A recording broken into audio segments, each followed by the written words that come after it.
What is up, everybody? Welcome back to Speak Now Pro Wrestling. It is Wednesday, June 25th. It's your girl, Denise Salcedo, joined by Righteous Roid Reg. Your favorite rapper, your favorite writer, your favorite podcaster, soon to be your favorite buffest podcaster in pro wrestling, Righteous Reg, media man. Denise is a hater, and I'm gonna get buff, and there's nothing she can do about it. So, what's up, y'all? Appreciate bro. You're gonna have spaghetti arms, spaghetti legs. You ain't gonna be buff, bro. It ain't gonna happen. Why you gotta be spaghetti arms and spaghetti legs? You're gonna be out there like this, with your arms up, twirling in the air. The freaking wind is gonna blow you away. Oh my God, you have no faith in me, Denise. What the heck? Reg, you want to get buff. You know, in order to get buff, you got to eat meat. You got to have protein. You got to do all of these things, lift weights. Bro, you drink coffee, smoke weed, and eat like a bird. You ain't getting buff, bro. Listen, don't worry about my diet or my regimen. I know exactly where to go. I know exactly where to shoot the needle in my butt to get buff. I don't like talking about all this shit. I'm not doing none of that. All right, 24-inch pythons coming for Righteous Reg. We're going to Mexico. You're going to translate the drug deal for me when I get the drugs, and then it's going to be fine. Las drogas para mi amigo Righteous Reg. Let me get him. I'm going to shoot him. I want to be buff, and I'm going to be standing over here like, I want to be Está loco. That's what I'm going to say. I want to be buff. Let me get that. Oh, man. All right. Well, let's go ahead and get into this episode of Dynamite. We are, it's kind of, this is like a weird week, I think, where we're coming off of this big show, Grand Slam Mexico. That was a hell of a night. And next week is going to be an even bigger hell of a night because they're also going to be celebrating 300 episodes of Dynamite. So tonight's episode was a good show. Maybe not as, newsworthy as maybe some other editions of Dynamite, but it was a good show overall. Just didn't have that big feel coming off of Mexico and then going into, again, the 300 episodes. Yeah, it was going to be hard to top what we saw last week just because of the prestige, how CMLL, the connections. People are still talking about that Mystico entrance. Like, there's just so much that was into that. But this week, I thought for what AEW represents, if you wanted to see some great wrestling, there was this. There was a lot of awesome tag team wrestling. Got to see Kota Ibushi. Got to see Swerve and Ospreay do their thing. Who the fuck is Kota Ibushi? Why'd you say it like that? Kota Ibushi. Got to see Kota Ibushi. He's his twin brother. Tear it up. No, but I thought it was super fun. The only thing I didn't really like was the ending of it. But I thought this was a great, by the time we got to the main event, I thought the show was flying by, It was a wrestling show, pal, and that was fun. There was one match in particular that had me clapping because I was so invested in it, and it wasn't even one of those long type of matches. It was just oh shit, these guys are going out there and trying to break each other's necks. So it was the Kota Ibushi match that you're talking about? Kota Ibushi. Oh man, people are gonna come in here and they're gonna be like, wait, these people talk about Dynamite, they don't even know how to say the wrestlers' names. Reg, you're making us look bad. Oh, listen, you guys know exactly who I'm talking about. It's the guy who wears the white shorts with the blue stuff on him. Come on. That's what Kota Ibushi has been reduced to. Golden lover, Kota Ibushi. Oh man! All right, well let's go ahead and get into this. Let's start right there. Kota Ibushi versus TRENT. I said that I was gonna describe this match as the fuck your neck match because both of these guys have had a history of neck issues and whatnot, and the fact that throughout this entire match all they were doing was these nasty freaking suplexes, pile drivers. I mean, literally everything that you can possibly do to hurt someone's neck. Kota Ibushi gets a big win here. I don't know how long this match was, but let me tell you, I enjoyed every single minute of it because every single minute I was going, oh my God, not his neck. And that's where we're at right now. How'd you feel about Kota Ibushi and TRENT? And also, of course, Kota making his return? Yeah, there was a lot of talk when this match was announced because people, don't know that Trent's a great worker and he would be in the spot, but they're like, why are they wasting Kota Ibushi on a random Dynamite match with Trent? It's like, well, what do you mean? This isn't even a surprise. Trent's in the Don Callis family. They're doing something. They're trying to lead to this match with Okada, they're building this stuff already. So I kind of figured that's what this was going to be about. But I thought this was a super fun way to reintroduce Kota Ibushi to the AEW audience. What is it with you? Why do you say it like that? What's his name? Kota? Sorry, you I gotta say say like it all Kota. the Kota. That's weird. Listen, that's his name. This guy I'm dying. Sorry, came Reg. back from his injury, and I think there was a lot of people kind of concerned as to what he was going to be on, just because, like what you described on the show, Denise, the last time he was on AEW TV, he didn't really look like the Ibushi that we are used to, the guy that kind of moves in a certain way. He had a lot of injuries stacked up by then. His ankles were fucking fucked, it seemed like. But today, it didn't seem like that. He was taking a bunch of neck drops. And there was points where I was like, we actually don't have to do this, because Ibushi and Trent both have been out with neck injuries. So to have a neck injury focus match, it's pro wrestling. It's sick. It's disgusting. But I thought a lot of the suplexes were great. I thought them showing that Kota Ibushi still has that disgusting neck bumps. He's still kind of an insane insane wrestler that you don't really know what his next move's gonna be. And so I thought that for how people were talking about this match, it maybe was my favorite match of this whole show, just because of how different it was different. It was different in how they were kind of moving out there. It was fun. Again, it was one of those things where we were making a joke during the watch along where it was like, anything your neck can do, my neck can do too. That was the match that we were seeing unfold. And I think because we know that, oh shit, like these are guys that legitimately have a history with their neck issues, that you feel the fear. These neck boys, they had us freaking panicking. Their necks. Who has a stronger neck? They were going neck for neck. Unbelievable. Yeah, and that's exactly what we saw come out of this. But again, it made the match stand out from anything else that you were seeing, and it had purpose, and it felt evil. You know, it felt evil from both sides that they were trying to do this. Now, you mentioned earlier that you said that some people were like, "Oh, why Trent Barretta?" Bro, Trent Barretta to me has been one of the most underrated guys in AEW for a long ass time. Like, I get mad because you hear me, you always hear me say like, "Oh, I'm not a fan of this person," or whatever. I'm not too hot on this person, whatever. Trent Barretta, no matter what spot he's been on the card, not at any point has this man ever bored me. And to me, if you go out there with that kind of record where you don't bore me ever, I want to see more of you all the damn time. And I've been a fan of Trent, and I've been wanting, I think every single time he comes out and he has a match, I keep thinking, oh yeah, this is it. This is going to be the big push for Trent. And then fortunately, it's not really it. Yeah, with how AEW functions and so many super talented wrestlers and not that many spots, he's one of those guys that could get lost in the shuffle. But like you're saying, every time he's given the opportunity, I think that he has great matches. He knows what his job is in certain matches like this. Like, he wasn't going in there to win. He was going in there to make Kota look good, make himself look good, and put over Kota getting to Okada next week. You know what I mean? I think this was like the warm up to that, because you don't want to go straight into Ibushi versus Okada. You want to give him a little bit of warm up. And I think this what this was. Yeah, that was fun. So I say keep doing more with Trent Barretta whenever you can, and I will take it. I'm on it. All right, we got Uriel Londeros, who says, unrelated, but heck of a job on the convo with Mark. Oh, dude, thank you so much. Thank you to everybody who tuned in for that. It was a last-minute decision to stream it yesterday. Nice. My good friend Mark Ramondi, he had his book release day for Say Hello to the Bad Guys, which is an entire history of the NWO and their impact in pop culture and pro wrestling. And so he wrote very beautifully about that in the history. So for those of you who are interested in that, Say Hello to the Bad Guys by Mark Ramondi.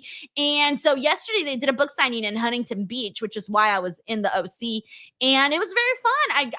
I'd never hosted a book signing before, so it was cool. I got to moderate. I got to eat some NWO cookies. It was great. For life. Denise, you're busy out here. Aren't you taking off to moderate some more shit like here soon this weekend? this weekend, I'm going to be in Kansas City for Animeverse, and they have Wrestleverse as part of Animeverse. So in Kansas City, June 28th, 29th, there's going to be a bunch of wrestlers there, a bunch of AEW people. Sting's going to be there. And I'm going to be the social media correspondent. Wow, look at that. Busy. I want to read that NWO book. That shit looks cool. Mark looked like he did a great job. He's put out a couple books before, and it seems like people are really excited about this one. I'm really excited. I've already gone through it, but I was just very happy for him. Like, very happy for him. Yeah. We got John Taylor here who says, Denise is a terrible motivational speaker. I believe in you, Royd Reg. Thanks, John. This is what friends are supposed to do. No, friends are supposed to be honest with you. Remember when Adam Cole went out there with the world's worst tan and not one of his freaking friends told him that? Reg, I am not allowing you to go out there trying to achieve your dreams of looking like little Jonathan Gresham. You ain't Jonathan Gresham, bro. It ain't gonna happen. Why can't I look like Gresh? I can't be stocky and small and have hella abs. It's not gonna happen, Reg. You're meant to be petite. Damn it. Although I was pretty surprised by pre-weed Reg. Oh yeah. I can't say that. Pre-weed Reg. Pre-weed Reg. Yeah. Was a little bit on a different body type. I spend a good part of my life being a chunkster. Yes. So listen, I'm not ashamed of it. That's why my new life, when you're like, how do you, I'm like, it's because like I didn't used to be like that. Like my brain is now like, you can't be chunky boy anymore. All right. You can't. Stop it. When I'm eating, I'm grubbing. You eat like a bird now. When I'm binging, sometimes my brain's like, hey, remember where you can be. That's true. I'd be chowing down on those burritos. So, hey. Now I get grossed out because people are like, the way that food is handled, people don't understand. They'll be like, oh, it takes me like 4 Big Macs to do it, or I have to eat 2. And it's like, dude, it doesn't take that for you. You're just being a gelatinous freak. You need to eat like a normal human being. So like food challenges and stuff sometimes gross me out, but like I'm not judging people. I'm not judging you. Okay. So there goes our mukbang video. No, yeah, no, I can't. That's just wasteful. Reg, you're so bouge. It's wasteful. It sounds gross. It looks gross. Reg's gonna be on his 5th Big Mac. Oh, gross. Oh. I had a Big Mac last night though. It was pretty good. I actually haven't had. Okay, I need to say something, but I can't have the whole world cancel me right now. You're dead. You're going. Let's see it. I have never had a Big Mac. Ever? Every time you go to McDonald's, you've never been like, let me get a Big Mac. I've never had a Big Mac. What do you get from McDonald's? Nuggets? Chicken nuggets, cheeseburger, the little cheeseburger, the $1 one. Mm-hmm. And definitely not $1. Hasn't been $1 for when it used to be $1. And then also the when they had the wraps, those with the little chicken, they had the wraps. Those are the 3 things. Oh, and breakfast, of course. But you've never had a Big. Oh, you eat a lot of their breakfast though. Like hell. Yeah, I love their breakfast. Yeah, but I've never had a Big Mac, and I will tell you why. My mom was anti me eating burgers for a really long time. So like I couldn't have burgers anywhere. She was just like, you're not going to have burgers. Burgers are disgusting. And so when I was a little girl, she kept telling me burgers were awful and burgers were disgusting. Why did your mom do this to you? I don't know. So for so many years, I never had a burger unless it was made from my house, only house burgers. And then eventually I ended up having burgers from like my local burger joint. And then that was it. Those were the only burgers I ever had for so many years. And I still haven't gone in and got a Big Mac. And then by the time you started going to McDonald's, you were like, I don't need a Big Mac. I'll just eat a regular cheeseburger. I hear it. Yeah. Right. Or chicken nuggets. I don't know what it is, but sometimes I feel a little weird having the cheeseburger too. I mean, it's definitely like fake whatever. It's not good for you. But it's weird is that I'm okay eating like whatever the chicken nuggets is, but I'm not okay chicken nuggets are probably worse. Stop it. Honestly. Do not ruin chicken nuggets. We all know about the pink slime. Never forget. Stop it. All right. You don't know about pink slime, do you? I don't want to know about the pink slime, okay? I don't want to know about no supersize me. No, okay? I will not have chicken nuggets ruined for me. But cheeseburgers on the other end, there's times where I'm like, do I really want to eat that? I don't know. It's all fake. All right. Well, anyways, we got John Taylor here who says WWE will re-edit the OG pipe bomb as CM Punk looks into the camera and says, "Hi, Kota Ibushi." You guys leave me alone. Hi, Kota. There's somebody else that you and I also pronounce differently. Oh, yeah. Say Deonna Purrazzo. Oh, I just pronounce her name because I say Deonna. Yeah, you say like Deonna. Yeah. What is it? Deonna. What do I say? No, I don't say what you it say is. Like Deonna or something. I think I say Deonna. Yeah. Yeah, and I've heard you say it a million times. I say it all the time, and everybody, like every time I say it, the person I'm usually on the pod with says it the right way, and I'm like, oh yeah, that's how you say her name.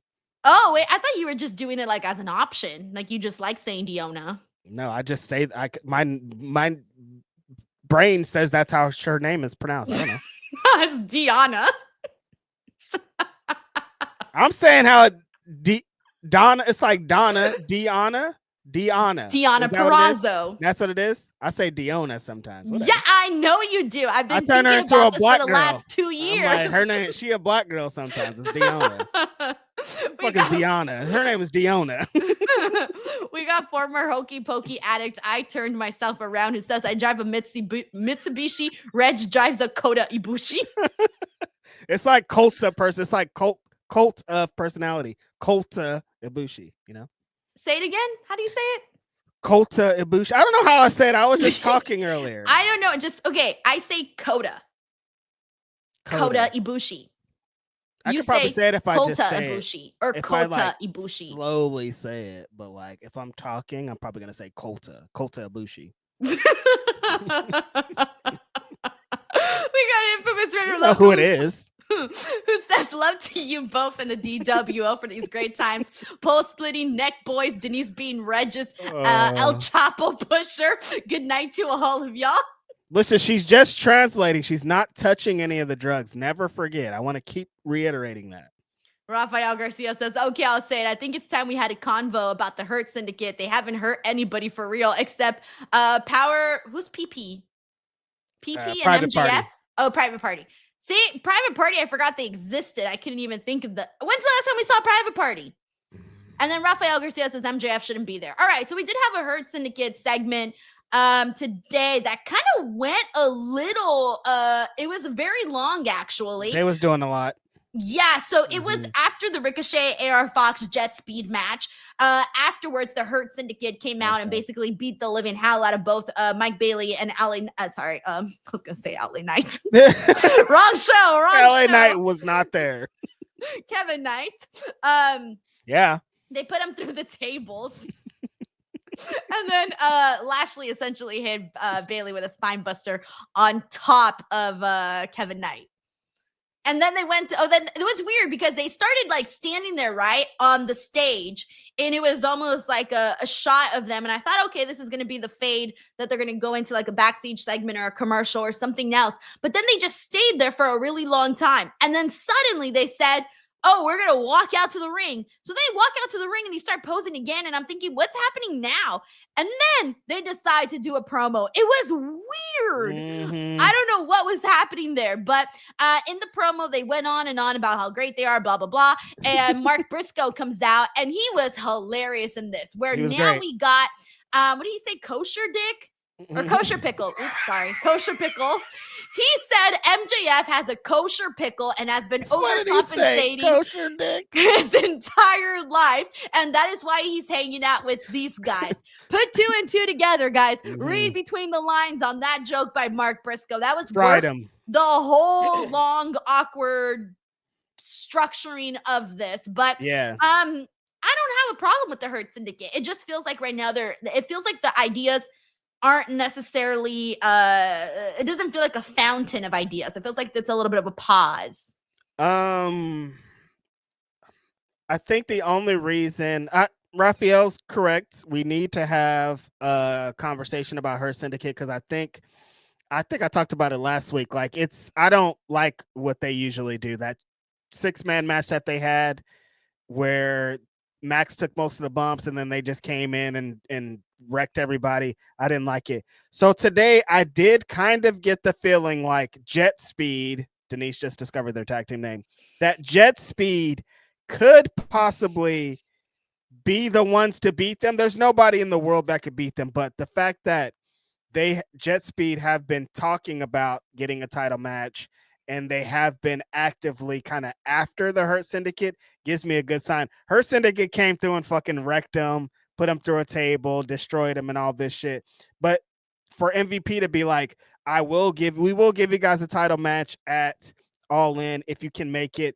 That is reassuring. That is like, okay, there's a tag team that's on the horizon. They're being discussed. They could do something. Max could screw them out of the belts, screw the Hurt Syndicate out of the belts. Like there's a way that they could leave All In as a tag team champions. So I do feel good about that. This segment felt a little bit like you're saying, maybe there's a little bit too much. They could have.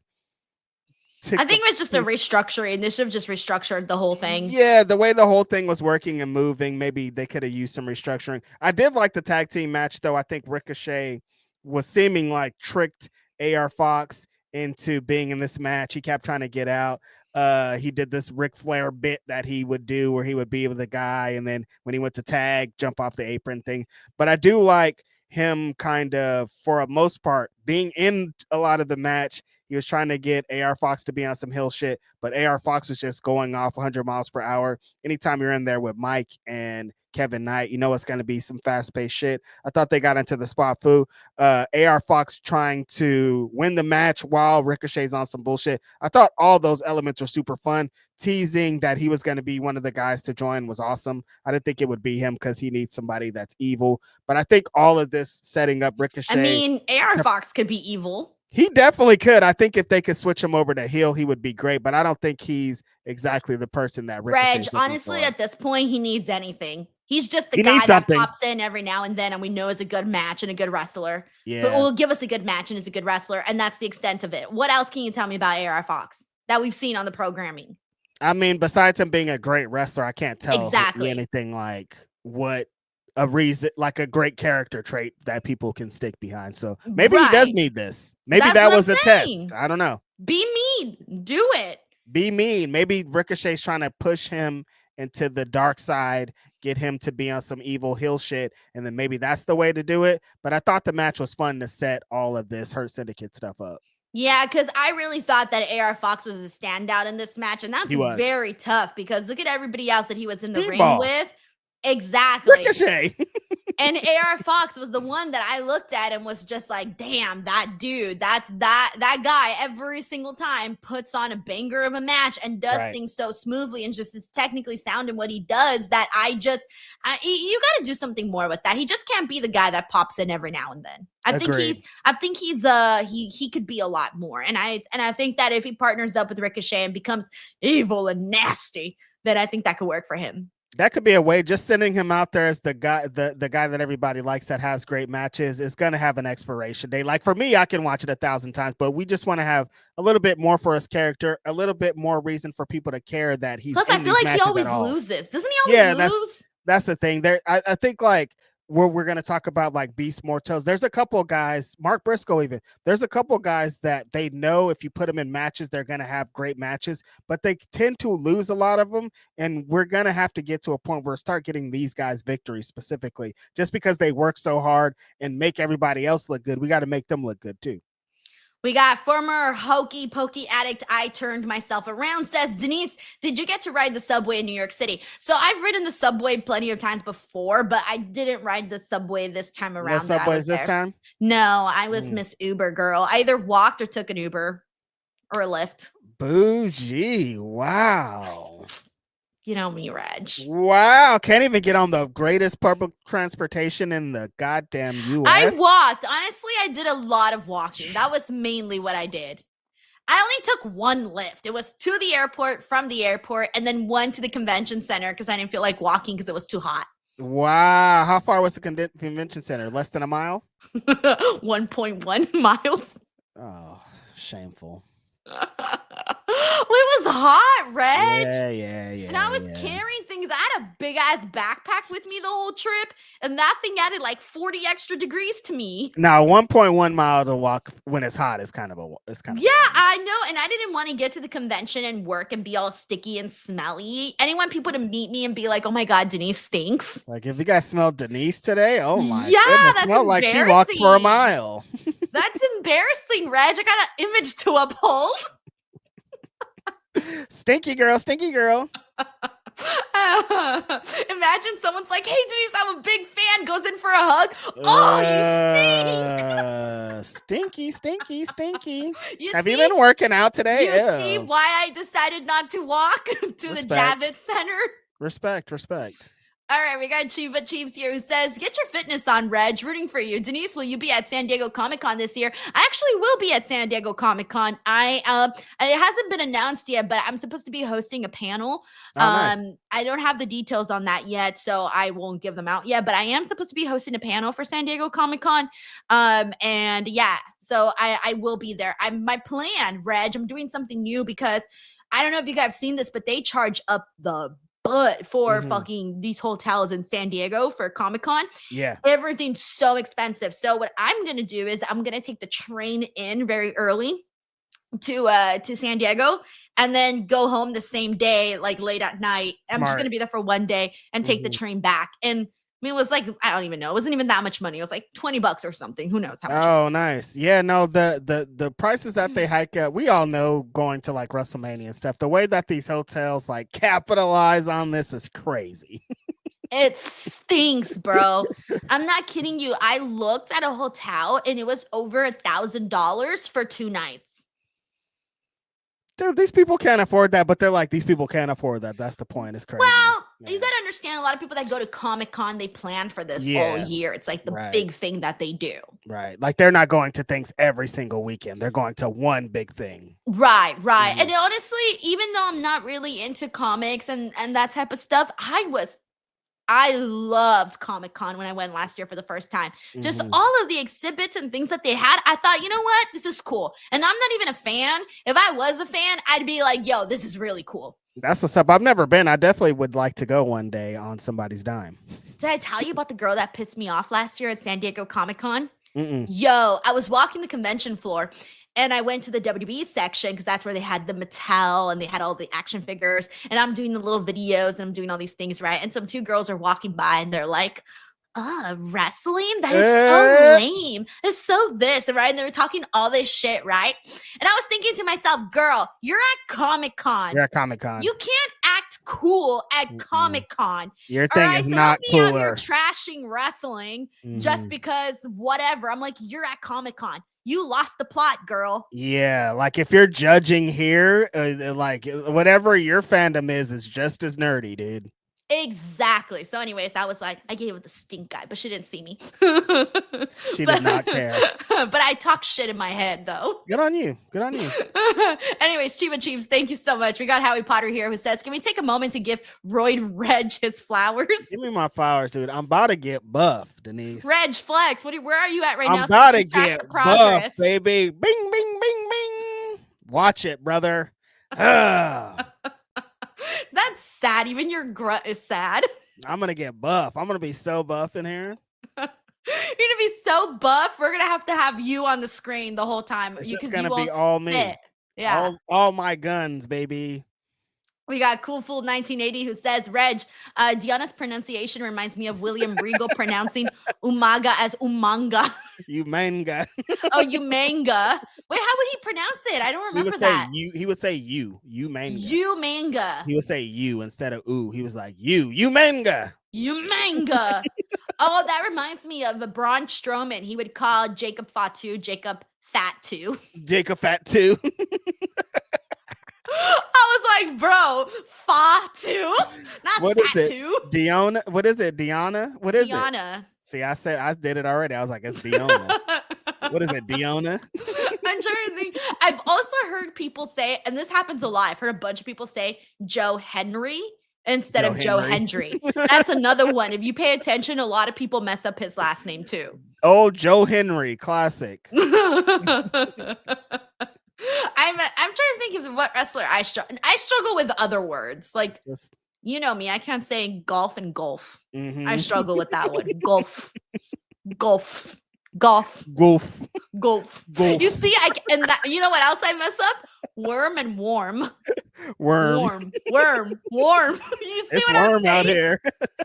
I do that as a bit. I'm like, oh, it's worm. No, I'll be doing it I as a always bit, mess though. that up. No, but I don't mess it up for like warm, like, oh, it's warm outside. No, I mess it up for warm. Warm. You see what I'm saying? You see what I'm saying? Warm.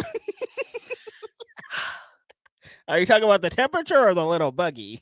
The little buggy. I always forget how to pronounce the little buggy. Oh, That man. one, and I can't for the life of me say golf. Did I even say it right now? I don't even know. Golf. Because I can say, watch, like golf, like the Gulf of Mexico, Mhm. but golf, like the sport, Golf. that's the one that I struggle with, where I say golf. Golf and golf. Golf. See what I'm saying? I can't. It just doesn't come natural to me. Are you a golfer? You know, I saw a position several years ago to work at the golf channel.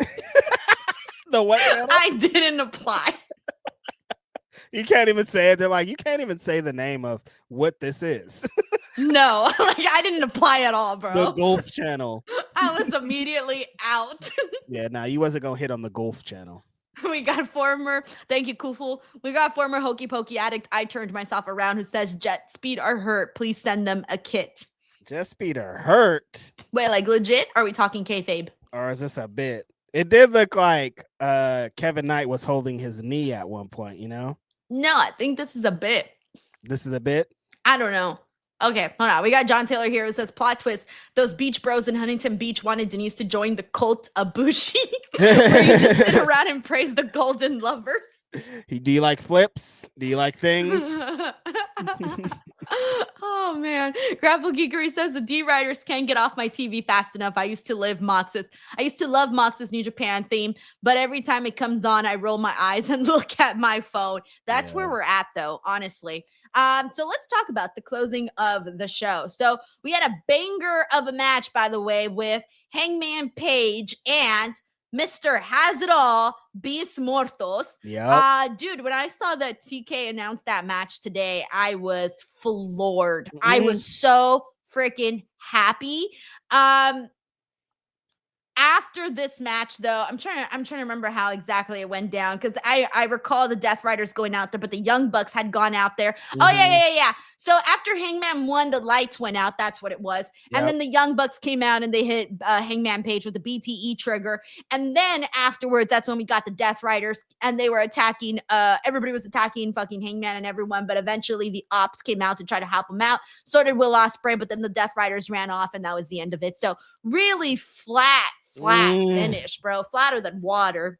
Yeah, we've been for the last couple weeks. Well, since Hangman won the right to face Moxley at All In, we've been looking for them to add more heat to this match, essentially. Like, what's Mox gonna? Because remember, Denise, when they announced it, you immediately were like, I don't really know. I remember that first stare down that they had, and you were like, that shit didn't hit. And like, we've been waiting every single week to get some heat behind this. And I think like Ospreay and Swerve kind of being in there at first, we're adding some good heat to it, because they were like, look, we got to have Hangman's back. We got to get him in there. We got to fend off the Deathriders to make this worth something. And so I've been liking what Mox has been doing in promos the last 2 or 3 weeks, kind of calling out Hangman, calling his bluff, being like, you're not ready for this moment. So I've been excited. And then today's thing, though, Denise, so really fun match with Hangman and Beast Mortos. I think they have kind of different styles, but also kind of their styles work together, because Beast Mortos is fucking nuts, and Hangman could kind of work with any wrestler. So for him to be on display, for it to be the main event of Dynamite, I think said a lot. So they get to Hangman wins. The Young Bucks, they're still trying to tie this loose end of what the Young Bucks have to do with this match and what they're going to represent that. So I'm like, okay, that's fine. They hit him with the BT trigger, and then the Deathriders come out, and then they don't really do anything, Denise. I'm still trying to, they like start choking Hangman. They're fending off the baby faces, which is like still like it felt like we got to a place, we went up 3 steps forward, and then this was like, actually, we're still doing the same thing that kind of got us into this Death Rider shit. And it's been so funny, Denise, because I've been seeing people be like, maybe this Death Rider shit isn't so bad. Like the last couple of weeks of being like, actually, it's good. I've been seeing it. I like it. But then they did something today like this, and they, like I said, they took 2 steps backwards, I think. I have been, Denise, for reals. I've been seeing people be like, hey, it's been kind of good because we've been reconditioned to think the shit that we've seen in the past is dead. No, I think people just got used to it. And if people are feeling like it's good suddenly, that I think has to do a lot with Hangman. That Right. people actually give a damn about Hangman. But the thing that Jon Moxley was saying a lot today was that he was going to show people what a champion really looks like. And I'm thinking, a champion holds a championship belt and shows the championship belt to everybody. So where is said championship belt? It's silly. We're down to it's 2 weeks away, Denise. Is there anything more that they could do to get you excited about this match coming into it? Did you ever have senioritis? Yes. Okay, for those of you who don't know, senioritis is the thing when you're a senior, you kind of just don't give a damn anymore because you know you're going to graduate and you're off to college or whatever the hell you're doing afterwards, right? I currently have senioritis with Hangman Page and Jon Moxley. And well, technically not with Hangman, but I guess you can say the Deathriders or Jon Moxley's AEW championship reign. I have senioritis with that, where I'm kind of like, all right, I already know, or at least I hope I know, that at All In, we're going to see a brand new champion, and then I don't got to worry about it no more after that. So that is where I'm at the moment. I'm just counting down the days. So anything that they do, you're just like, let's get this shit over with. Who cares? It doesn't matter. We are on. I'm already moved forward to baby. I'm free balling. We've already moved forward to Hangman's the champ. Like we're already building towards the future. We're done here. My brain is already there. Hangman Page is AEW World Champion is my first day in college. I'm so excited. New chapter, new era. Here we go, baby. So that's good. I hear you, Denise, because I think with the rest of the All-In card, I think those stories are gonna carry this show. And like Tony and Mercedes are doing good shit. Ospreay and Swerve versus Bucks are doing good shit. Like I think there's a bunch of great stories that are going to be told. I just thought that they would put a little bit more into this, but I guess Hangman winning is really the story. We don't need much else, right? Hangman winning's prom night. Yeah, that's where we're at. We got former hokey pokey addict I turned myself around who says AR Fox needs to shave his hair and glue it on Ricochet. That'd be nuts. Ricochet with the little curls and shit. Unbelievable. Because remember when he had like that picture that was going around of him with the flat ironed hair? Yeah. Oh, yeah. By the way, shout out to 1916 Batman who's in the building. Let's go, homie. Batman who has shown so much support to us here. Thank you so much. He says, I went to Comic-Con before it was the convention center. I remember when the city thought it would fail. I volunteered at it during the 90s and watched it grow. Wrestling has always been a part. You guys are great, very fun Dynamite. Thank you so much, 1916 Batman. Seriously. Wow. Also, that's very cool though, because I don't know how long I don't know the history of the San Diego Comic-Con. I don't know how long it's been going on or how long it's been around or any of that. Like hearing 1916 Batman talk about it, saying he volunteered during the 90s. I didn't even know it was around during then. Yeah, no, I remember hearing about it back then, and that would be like, oh, that's where the weirdos go and hang out. Like it had like this crazy stigma on it already. Like the comic convention, like the way that the scene and what represents and the people in it, that whole thing has changed in the last couple of years. It used to be like those were the weirdo people. I'm happy that it changed because they used to include me in that because I like pro wrestling. But from where Comic-Con has been to where it is now, and they have them all over the world, is crazy. So the other thing that he said was wrestling has always been a part. One of the guys that I was talking to that does like a lot of conventions like across the United States, he was telling me that a lot of conventions didn't want to have any wrestling stuff on their floor. Like they didn't want wrestling there. And so he said that he actually had to like, fight and convince so many people, like so many different conventions, like, there's so many across the United States to allow them to have a pro wrestling booth. And he was telling me that there's some that only have recently in the last year or so started to include pro wrestling. And I thought, damn, I didn't think it was that big of a deal, to be honest, to say, hey, let's allow pro wrestling stuff. Because here's the thing, whether people like to admit it or not, the wrestling stuff does well because the fans want to be part of it. Like fans want to go to conventions and meet their favorite wrestlers and buy cool shit. I mean, I feel like I'm seeing a surge in constantly seeing wrestlers at conventions and doing signings. I feel like I've seen more of that in the last 2 years than I have like my entire fan time that I've spent as a fan. Yeah, I've seen a bunch of people that don't go to conventions and don't care about them specifically start going because of wrestlers. Like I have friends in Bakersfield that they have these random sports convention and they're like, oh, there's going to be 3 wrestlers there out of 200 people, but they're going to see those 3 wrestlers. Like that's what's so funny about it, because it feels like wrestling has always had this, oh, it's wrestling, don't blah, blah, blah. But the lines are always big. The people come to represent. Wrestling fans love buying memorabilia and things like that. So it's so funny that they try to keep us out because we always come out to represent. Yeah, exactly. Can't keep us out. No, but you're right. No. I remember when I went to Comic-Con Revolution, there was only like 3 wrestlers there.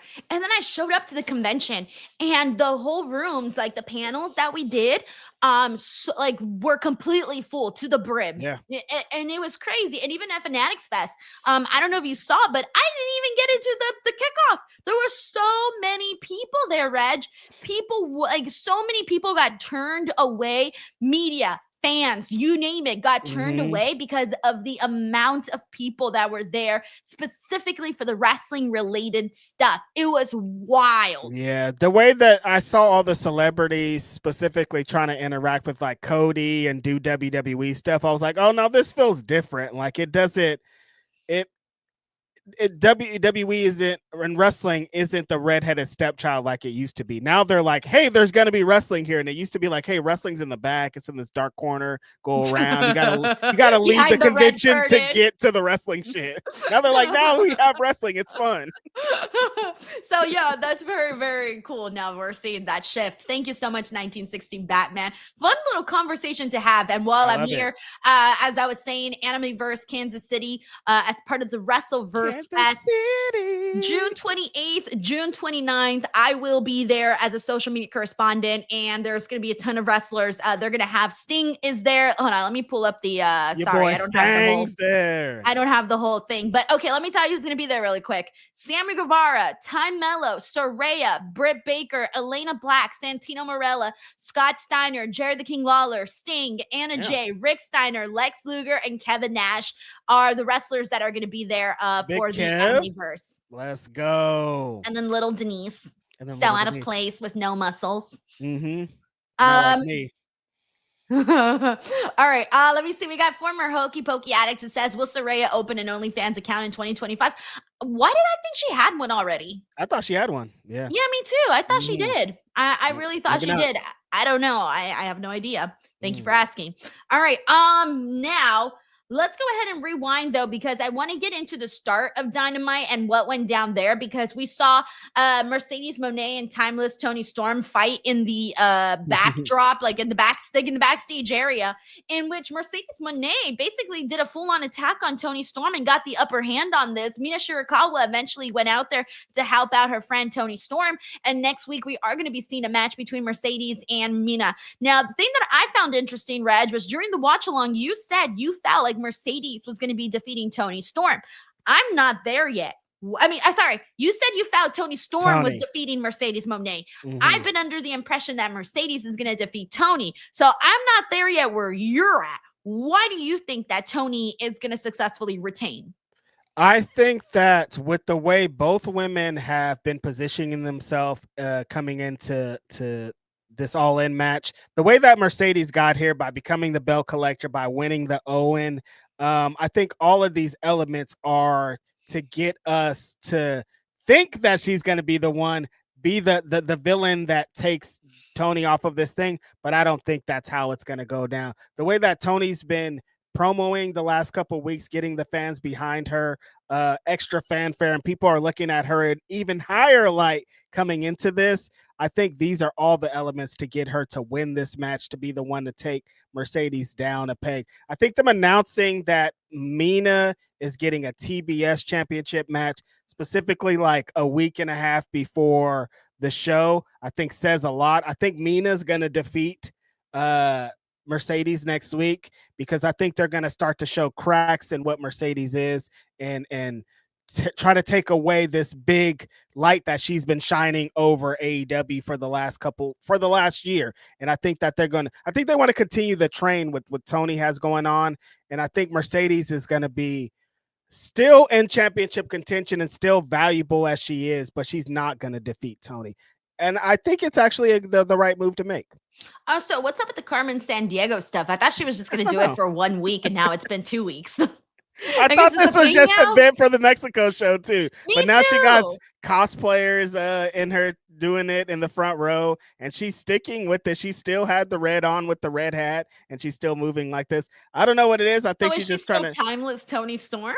I mean, that's a timeless thing. Like, you know what I mean? Carmen Sandiego's an old thing that still stick around. People still know it when you reference it. So she's playing some kind of crazy mind game with Mercedes. And I think it's working, because the way that they had Mercedes attack her today, get her off her guard, try to get the upper hand on Tony and try to play mind games against her, I think it's showing what Tony's doing to her. Right. We got Grapple Geeker here who says, Kevin Knight. Yeah. Yeah.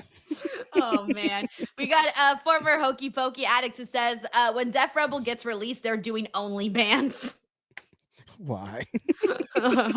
Reg, what are you going to do? Only what? I'm going to do OnlyFlans. OnlyFlans. What is flans? OnlyFlans. OnlyFlans. OnlyFlans. Oh. I'm just going to make all types of flans in different shapes and sizes, and I'm going to poke them so they can jiggle. Flan might be the grossest treat that there is. What? Yeah. Reg, you're fired. That's it. Dude. Guys, say bye to Reg. It's eggs, Denise. Reg.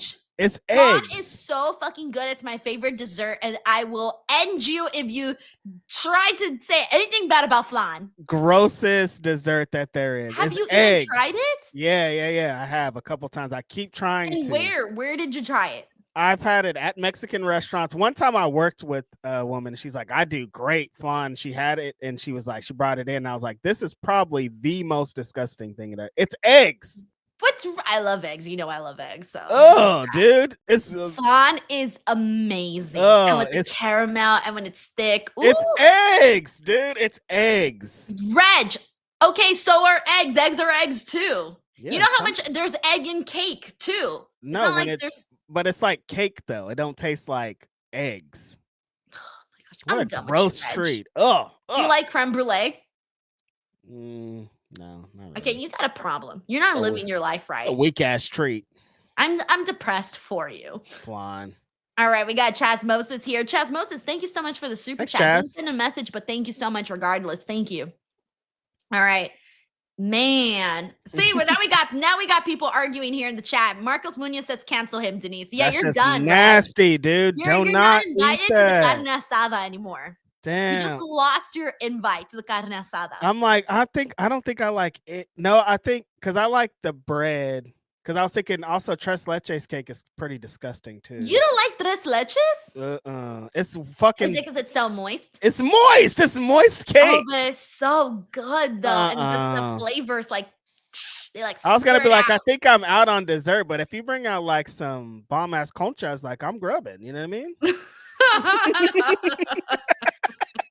I'm sorry, but you can't even compare conchas to flan. Like they're sweet. Things. They're sweet. Some sweet they're bread. Not in the same category though. They're not. Why not? Like you can eat them as dessert. Not. They're sweet bread. Yo. All right, we got a former hokey pokey addict here who says Strowman has only hands. Get these hands. Get these hands. That's so only funny. Hands. Oh man. Yeah, John Deller here says Reg's thrown out of the picnic. Yeah, I you're gonna be thrown can't, out. dude. I like all the food, but dessert, I gotta go, I think. All right. Anyways, I'm done with you, Reg. Will Ospreay and Swerve Strickland versus Blake Christian and Lee Johnson. This basically led to Will and Swerve, or rather Swerve, issuing a challenge to the Young Bucks who had came out there after the matchup. And we're gonna get Swerve and Will versus the Young Bucks at All In. And here's the interesting thing: the EVP titles are gonna be on. I don't even want to say on the line. Because it's not like basically if they lose, they lose the EVP title. So it's not like if Will and Swerve win, like if they becomes EVPs. That's not the case. If they lose their EVP titles. If they win, then they remain as EVPs. Right. When people started talking that this match needed stakes, I didn't really understand. I'm like, well, does it? I'm like, it's gonna be a badass match. I thought the story was essentially that Swerve and Ospreay are trying to keep the Young Bucks away from Hangman. So if they get him in the match, beat him up, they can't interfere later in the match. But they had to figure a way to add some stakes to this tag match. And I'm not mad at it because I think, like we discussed on the show, people are tired of this EVP shit. I think that it's ran its course. I think that they've exhausted all the options of what they could use, using the power thing, making their own matches, the CM Punk shit, like all the stuff that came of them having that title. I think we've done it all, and it's time to move on to something different. I don't know if that's going to lead to a complete gimmick change for the Young Bucks or like what this is going to lead to, but they need to take that title off. They need to just be wrestlers on this TV show, and having the tag match be to determine that. I think it's a great way to have Ospreay and Swerve and some importance, because a lot of people are figured they could be in title matches or things of that nature on this show. So you got to get some stakes to one of their matches, you know? I'm sorry, but hearing you talk about CM Punk and the Young Bucks immediately got me to Jack Perry. Where's Jack Perry? What's he up to? Is he hurt? No, because he'd be on Instagram like making knives and shit in his backyard. So I don't think he's hurt. Yeah. You haven't seen his Instagram? And I didn't know he had an Instagram. Yeah, this will be like in his backyard, like making knives, making new turning pine cones into different shit. Like he's doing it yourself. He's DIY. He's DIY in his backyard. Yeah. Oh wow, I gotta go take a look at that. All right. We got a very funny super chat. This is from Grapple Geekery here. He says, no flan, no tres leches, no Denise's mom, Reg. You're done, Reg. Damn and I was about to introduce you. I was warming up to the idea. Two things, Denise. Just two things. My mom loves flan and tres leches. Damn it. I mean. Do you like horchata? Oh, yeah, of course. Come on. It's not enough to save you. What do you think, though? What do you think? I mean, I'm like all the other things. It's just two things. You like churros? Yeah, of course. Come on. What do you think this is? You're out, Reg. You're still out. It's just those two wet desserts. I don't want those wet desserts. So Reg likes it dry. I keep it dry, baby. I don't want my shit to be wet. All moist in my mouth. You think I want something moist in my mouth, Denise? So this explains all the BJ parties. Whoa, hold on a minute. How did we go from there to there? I just don't understand. I was, by the way, when I went to Huntington Beach, I saw, and I was gonna tweet this, but then I'm like, you know what? If I tweet this, only like 10 people are gonna get the joke. Mm-hmm. But I ran into, I drove past the BJ's headquarters. And I was gonna tweet it. This is Reg's office. Yeah, people wouldn't get it though. I thought, oh nah, because then it'll go viral and people are gonna be like, "What is Denise talking about? What's going on with Reg?" Listen, the inside stories. Podcast. When did Reg start working at BJ's? What do you mean? This doesn't make sense. Oh man! All right, we got a former Hokey Pokey addict who says, "What is Tessa Blanchard subscribed to? Only Clans." Oh man, y'all are wildin'. All right. It's a fine line, brother. I'm just reading the super chats. Only right, Clans guys? I'm is just reading crazy. the super chats. Oh my god. Can't even breathe no more. All right, let me see what we haven't discussed on this show. 1 second. I should have had. I usually have this stuff ready, but The two yeah. qualifying matches. Well, we'll get there. We got the Ring of Honor. Well, let's talk about the men's one first. You're right. Yeah. Bandido, Konosuke Takeshita, Mark Briscoe, Roderick Strong for the #1 spot in the men's casino gauntlet at All In. So this was hella fun. Yeah. Mark Briscoe took the win. We kind of thought that Takeshita was going to be the one, but we were pretty much happy with whoever. Yeah, I think maybe we should have known, Denise, because him doing the promo against the Hurt Syndicate and Max and getting a good pop before he even got to the match maybe could be a seller that he's going to also win this match that he was in because he came with some kind of something. I think along the lines of what you were describing earlier with AR Fox, I think Mark Briscoe is also in that same class of like, we see him all the time. He has these great matches, but he comes out on the losing end for a lot of it, and he's in there to make a lot of people look good. We need to get him some kind of victory, need to get him some kind of championship, need to get him some kind of reward for always being such a great wrestler and a great TV wrestler that's going to do exactly what he needs to do. This match is awesome. Bandido has been on a run. I don't even know if I could say that because he's always been great, but I think a lot more people are discovering just how amazing he is. It's like, he's a badass luchador. He's strong as fuck. He has a good gimmick. He looks like all the things he does them well. They keep setting us up for this one-on-one match with him and Takeshita, I think. I don't know when you're going to do it, but I need to see it, and I need to see it now. Takeshita was awesome. Like you were saying, a lot of the match we were thinking that he could win just because I think they set up a good thing earlier with the Don Callis family was seen talking with Okada, and Okada was talking shit. Takeshita was like, look, we're temporarily in this gang. I still want to run one. I think he's set up to have a match with Okada. So he could win the match at the pay-per-view, but seeing Mark Briscoe get the victory here in a fun match, I think was awesome. Yeah, and while we were on the topic of Takeshita, he had a confrontation with Okada backstage, and then Okada also had a confrontation with Kota Ibushi. So two kind of cool little confrontations that we had here today. How'd you feel about that? I was most excited, I think, for the Takeshita Okada tease backstage. Yeah, I think that they've been slowly telling this story for a while. I think Don Callis being kind of the centerpiece of working initially with Kenny Omega against Okada and then switching over to Takeshita and what he's doing.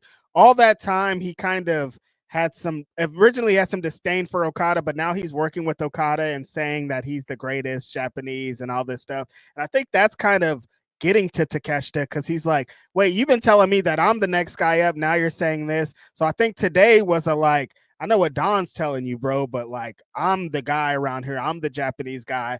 I'm better than you, and I'm going to show you one day. Really great way to sell that. And then for them to announce this match next week, Dynamite 300, got me want to drive my damn car to Ontario with Okada and Ibushi. The long history that they have. They've wrestled at Wrestle Kingdom before for the big belt. So like, this is going to be awesome. I think that Okada having not warm-up matches, because these are some of the best wrestlers in the world, but taking on Kenny's friends and people of his past on the way up to All In to get him prepared for Kenny Omega. The perfect way to do it. Yeah, man, I'm so excited for that match next week. I couldn't believe that they announced it for next week. I was like, oh, shit. All right. We got former Hokey Pokey addict who says Blake rhymes with fake. I'll leave it at that. Wait, which Blake are we talking about? Oh, that Blake?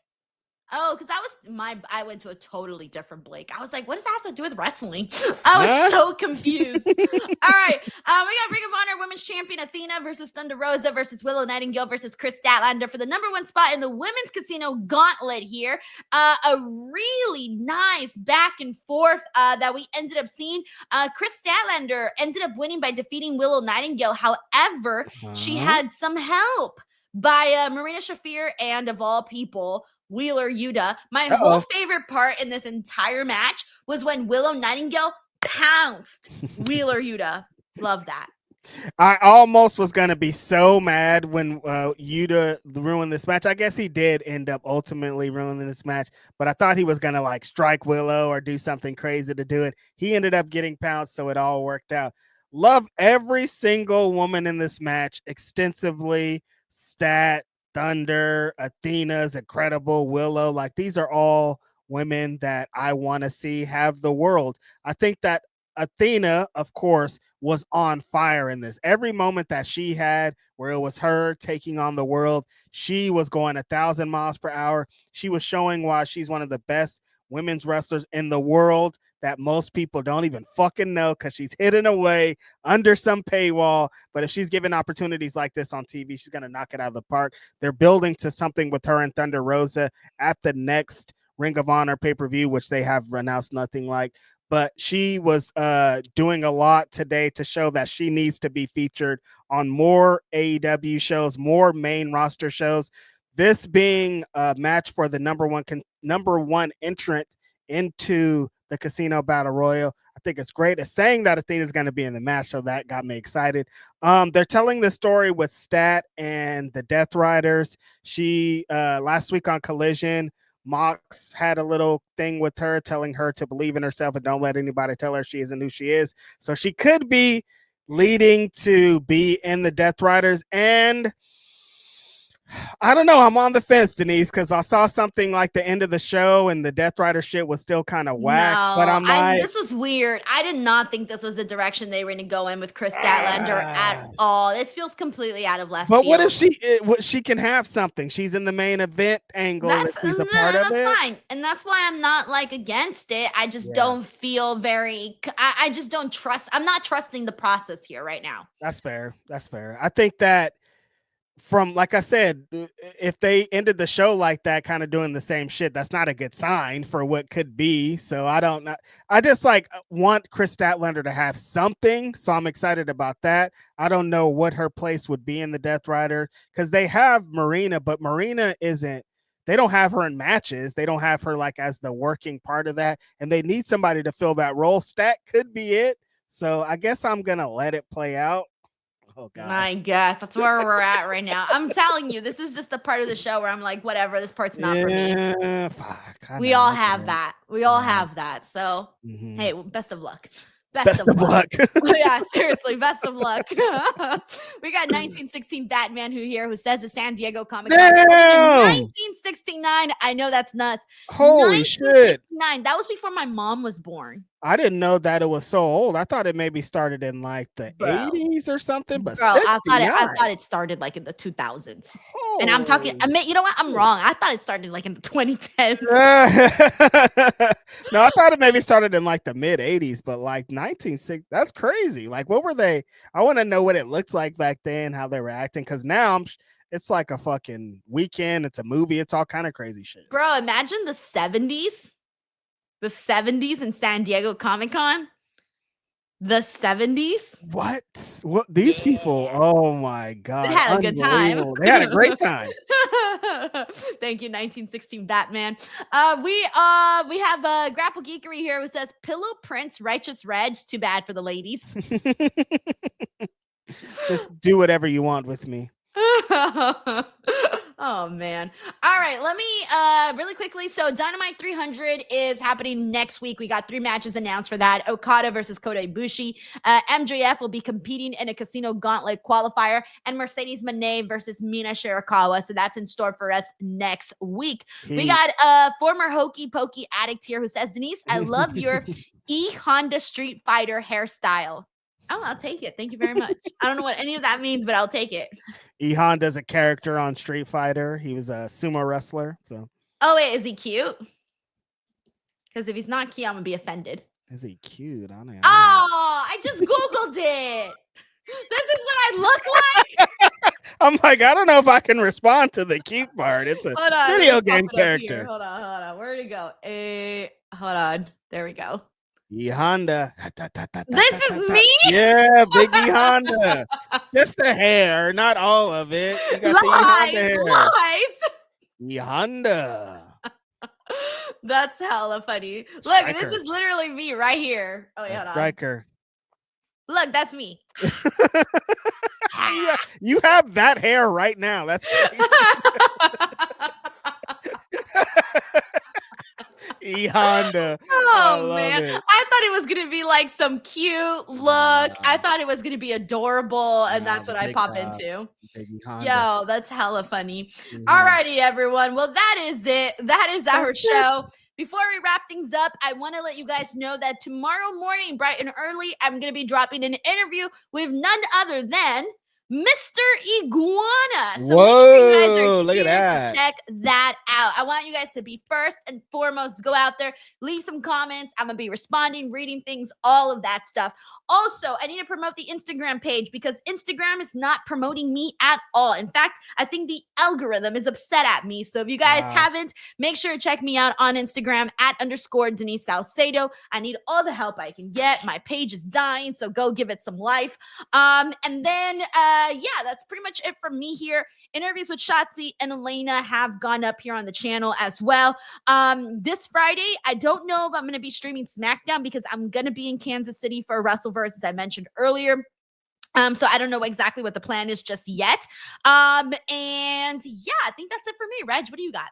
Grapsities this week. That's it. I don't got shit going on. I'm chilling. I'm kicking it. I'm loving it. Actually, I'll probably be at West Coast Pro on Friday. If you are watch that shit on High Spots because it's a invite only.